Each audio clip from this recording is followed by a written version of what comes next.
Le silence de ma maison de Versailles fut brisé par la sonnerie de mon téléphone.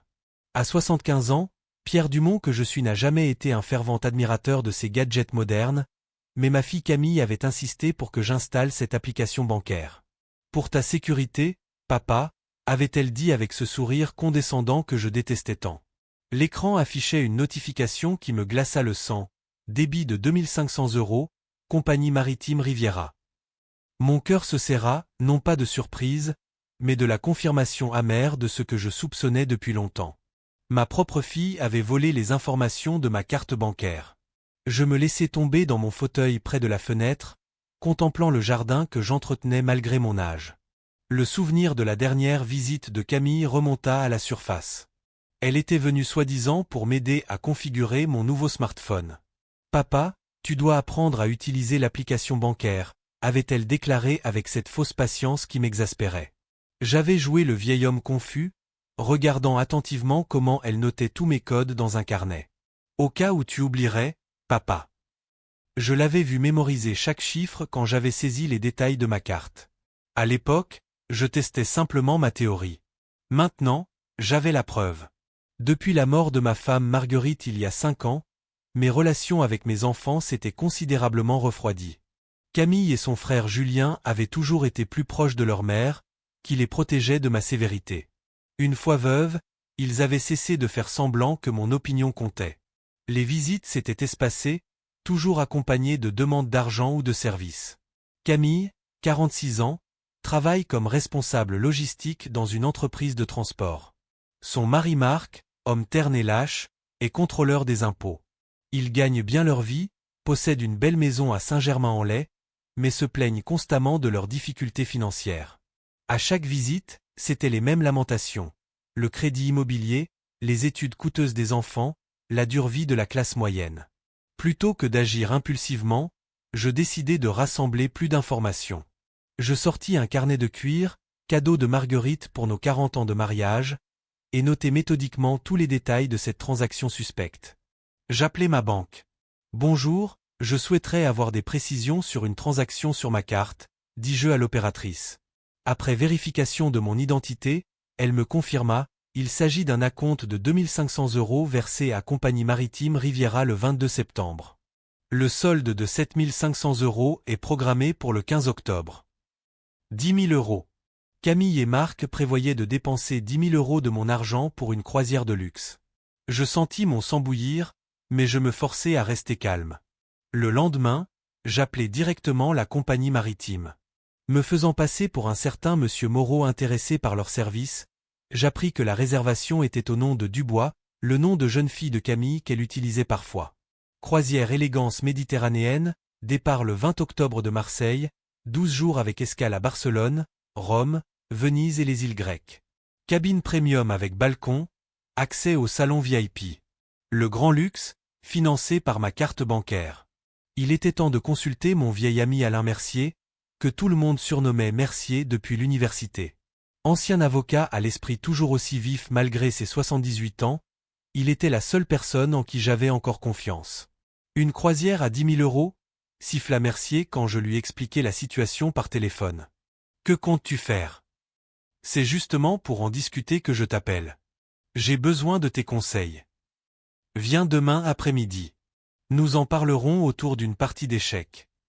Le lendemain, assis dans le salon cosy de Mercier, je détaillai ma découverte devant un excellent coq au vin qu'il avait préparé.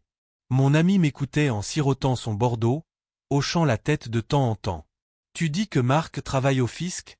demanda-t-il soudain. « Depuis 15 ans. Contrôleur principal. Et il est propre. » Je souris amèrement. « Absolument pas. Il y a quelques années, je l'ai entendu se vanter d'aider certains clients à optimiser leurs déclarations contre rémunération. Rien d'énorme, mais suffisant pour lui coûter son poste si cela remontait aux oreilles de ses supérieurs. » Mercier eut ce sourire particulier que je lui connaissais depuis nos études. « J'ai encore des contacts dans l'administration fiscale. Un courrier anonyme avec des faits précis pourrait intéresser certains de mes anciens collègues. » Le plan se dessinait progressivement. Non seulement empêcher le vol, mais faire comprendre à Camille et Marc qu'ils n'avaient pas affaire à un vieil homme impuissant. 3 jours plus tard, mon téléphone sonna. Le nom de Camille s'affichait sur l'écran. « Papa, comment vas-tu » Sa voix semblait inhabituellement enjouée. « Pas mal, ma chérie. Je rendais visite à Mercier. Oh, embrasse-le de ma part. Écoute, Marc et moi aimerions t'inviter à dîner vendredi soir. Rien de spécial, juste une soirée en famille. » Vendredi ? Oui, je pense être libre. Parfait. Nous avons des nouvelles à t'annoncer. Après avoir raccroché, Mercier et moi échangeâmes un regard entendu. Des nouvelles, répéta-t-il en ricanant. Je parie qu'ils vont te parler de leur croisière. Le vendredi arriva rapidement. Je me préparai soigneusement, enfilant mon costume bleu marine préféré. Il fallait que je paraisse légèrement distrait mais intéressé par leurs nouvelles, assez naïf pour croire n'importe quelle histoire inventée. La maison de Camille et Marc, dans le quartier résidentiel de Saint-Germain, était une imposante bâtisse néoclassique avec pelouse impeccable et garage 3 places. Cette ostentation m'irritait habituellement, surtout quand il me demandait régulièrement de l'argent pour des dépenses imprévues. Camille m'accueillit avec un sourire exagérément large. « Papa, je suis si heureuse de te voir. » Elle me serra dans ses bras avec un enthousiasme fin. Marc apparut du salon, me tendant la main. « Pierre, ravi de vous voir en forme. » Nous passâmes à la salle à manger où la table était dressée avec des plats visiblement commandés au traiteur. Camille n'avait jamais aimé cuisiner. « Puis-je te servir du vin, papa » demanda-t-elle en désignant une bouteille de rouge ouverte. « Juste un peu. Je dois encore conduire. »« Tu pourrais rester dormir » suggéra-t-elle avec une sollicitude ostentatoire. « Merci, mais je préfère rentrer chez moi. » Nous nous installâmes et Camille commença à disposer les assiettes. Marc remplit les verres et proposa un toast à la famille et aux bonnes nouvelles. « Alors, quelles sont ces fameuses nouvelles » demandai-je en prenant une petite gorgée. Camille et Marc échangèrent des regards d'excitation mal dissimulés. « Eh bien, » commença Marc en tout sautant, « nous avons eu un mois chanceux au bureau. Il y a eu un tirage au sort entre employés, et devine quoi ? J'ai gagné le gros lot. » « Vraiment ?» Je feignis la surprise. « Et c'était quoi, ce prix ?»« Une croisière en Méditerranée » s'exclama Camille sans laisser son mari finir. 12 jours sur un paquebot de luxe. Tu imagines, papa ? Je souris largement, espérant que mon visage exprimait une joie sincère et non l'ironie que je ressentais. C'est merveilleux. Quelle chance. Et quand partez-vous ? Le 20 octobre, répondit Marc en se servant de la salade. L'itinéraire est fantastique, Barcelone, Rome, Venise, les îles grecques. Ça sonne délicieux, dis-je sincèrement, pensant à la façon dont ils avaient soigneusement préparé leur mensonge. Et la cabine est confortable. Oh oui. Camille rayonnait d'enthousiasme. Avec balcon, salon séparé et accès au bar VIP exclusif. Imagine la vue sur la mer au petit matin. Je réprimai un rire. Elle répétait presque mot pour mot ce que l'opératrice de la compagnie maritime m'avait dit. Tout ça comme prix au travail, me permis-je une petite surprise. C'est généreux de la part du fisc. Marc s'étrangla légèrement avec son vin. En fait, ce n'est pas exactement du fisc. C'est un prix sponsorisé par un gros cabinet comptable avec lequel nous travaillons. Le dîner se poursuivit avec Camille et Marc qui ne tarissaient pas d'éloges sur leur future croisière. Plus ils parlaient, plus ils se détendaient, voyant mon intérêt sincère et mon absence totale de suspicion. « Avez-vous déjà tout payé » demandai-je négligemment quand Camille apporta le dessert. « Pas encore complètement » marmonna Marc. « Nous avons versé un acompte et devons solder avant le 15 octobre. »« Mais ce n'est pas un problème » ajouta rapidement Camille. « C'est déjà programmé. » Bien sûr, programmé pour débiter les 7500 € restants sur ma carte bancaire. Le 15 octobre arriva. À 9 heures précises, j'appelai ma banque pour bloquer le paiement et placer une limite de 100 € par transaction sur ma carte. À 10 heures, je contactai Mercier. « C'est fait » lui annonçai-je. « La carte est bloquée pour les gros montants. » Parfait. De mon côté, j'ai rencontré hier Martin Lacroix. Martin était un ancien collègue de Mercier, inspecteur principal aux finances publiques. Il était très intéressé par les informations concernant les conseils informels de Marc. Un contrôle fiscal approfondi va être diligent. L'après-midi même, je me rendis chez mon notaire, maître Bernard Rousseau, pour modifier mon testament. Je souhaitais exclure complètement Camille de ma succession et réduire au minimum la part de Julien. L'essentiel de mon patrimoine irait à mes petits-enfants du côté de Julien, mais seulement à leur majorité, avec Mercier comme administrateur du fonds de placement. Le samedi suivant, Camille et Marc vinrent me rendre visite comme prévu. Dès que j'ouvris la porte, je compris que mes suppositions étaient correctes. Camille avait l'air tendu, son maquillage habituellement impeccable appliqué à la hâte.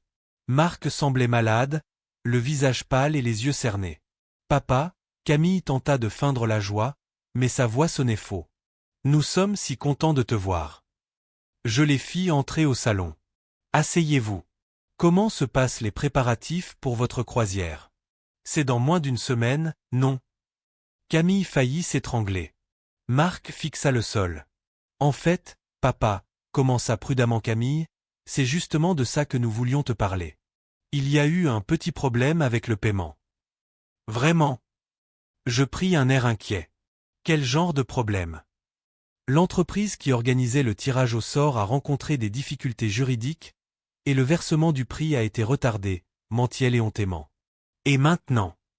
Nous devons payer le solde avant ce soir ou nous perdons à la fois la réservation et l'acompte, » intervint Marc, suivant visiblement un script préparé. « C'est terrible, » dis-je en secouant la tête. « Combien risquez-vous de perdre ? » 2500 €, répondit Camille en se mordant la lèvre. Plus toutes nos journées de congé que nous ne pourrons pas reprogrammer. Je fis semblant de réfléchir profondément. Et le coût total de la croisière? 10 000 €, dit Marc. Il nous faut encore 7 500. 10 000 €. Je haussai les sourcils. C'est assez cher pour un prix de loterie. Camille s'empressa d'intervenir. C'était un tirage spécial pour les cadres supérieurs, très exclusif. Ils me demandèrent finalement de leur prêter l'argent. Je refusai poliment, prétextant que c'était trop risqué. Puis, me levant, je me dirigeai vers mon bureau et sortis un dossier. Vous savez, j'ai toujours été curieux, dis-je en me retournant vers eux. Quand vous m'avez parlé de votre gain, j'ai décidé de me renseigner sur cette croisière. J'ai appelé Compagnie Maritime Riviera en me présentant comme client potentiel. Je vis leur visage se décomposer. Imaginez ma surprise quand l'opératrice, en entendant le nom du bois, a immédiatement trouvé votre réservation. Croisière élégance méditerranéenne, 20 octobre, cabine premium avec balcon. Acompte 2500 €, prix total 10 000 €. Je posai le relevé d'appel sur la table devant eux.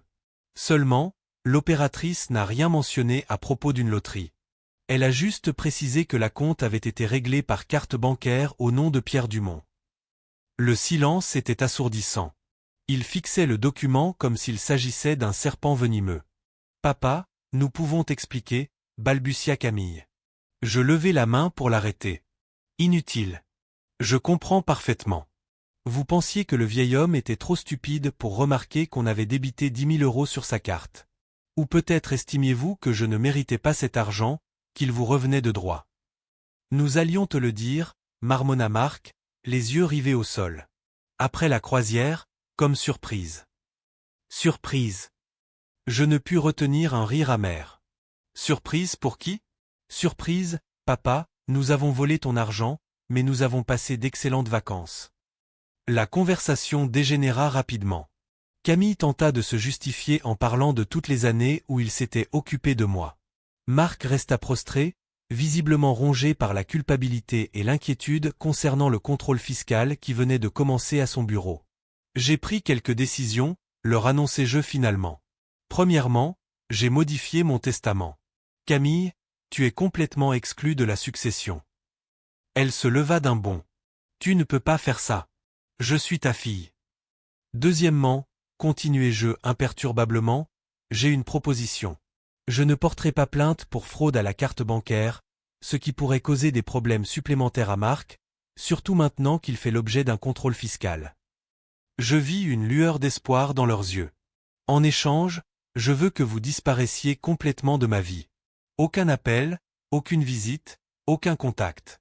Je veux que vous cessiez d'exister pour moi, et moi pour vous. Tu ne peux pas exiger une chose pareille, protesta Camille. Si, je peux, répondis-je fermement. Et voici toutes les preuves de votre fraude. Je sortis une clé USB de ma poche et la posai sur la table. Relevé bancaire, enregistrement de ma conversation avec la compagnie maritime, et même l'enregistrement de notre discussion où vous avez admis le vol. Si vous violez notre accord, ces informations iront directement à la police. Ils partirent peu après, Camille me lançant un dernier regard rempli de haine. Tu vas le regretter, siffla-t-elle. Quand tu seras seul, sans famille, tu te souviendras de ce jour. Peut-être, répondis-je calmement. Mais au moins, je saurai que j'ai préservé ma dignité.